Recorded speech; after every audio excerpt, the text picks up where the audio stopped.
Hello दोस्तों, कैसे हैं आप? उम्मीद है अच्छे ही होंगे।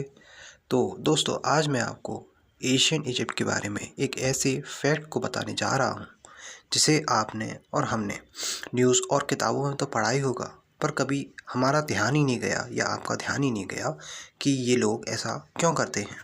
तो दोस्तों, पहला फैक्ट ये है कि जिसे हमने मम्मी के नाम से किताबों और कार्टून्स में देखा है, ये सिर्फ एक कहानी नहीं बल्कि मिस्र के लोगों की एक प्रथा है जो कि शुरू हुई थी लगभग 2600 BCE यानी 4600 साल पहले।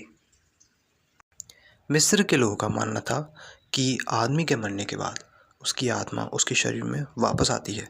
आप ये सोच रहे होंगे कि ऐसा कैसे हो सकता है, हमने तो ऐसा कभी देखा नहीं। तो इसलिए शरीर को सुरक्षित रखने के लिए पट्टियों का इस्तेमाल किया जाता था। पर केवल इतना ही काफ़ी नहीं था।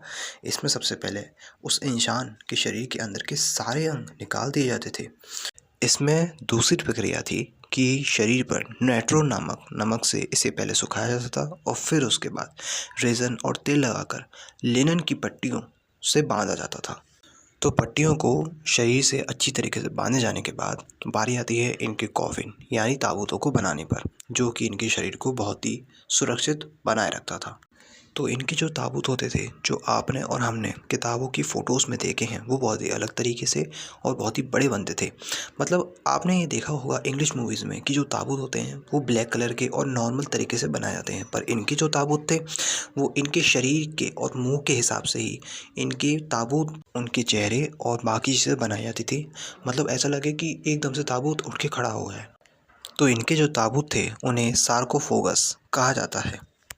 इनकी ताबूतों को ऐसा इसलिए बना दिया जाता था ताकि आत्मा जब शरीर के अंदर वापस प्रवेश करे तो वो अपने शरीर को पहचान सके।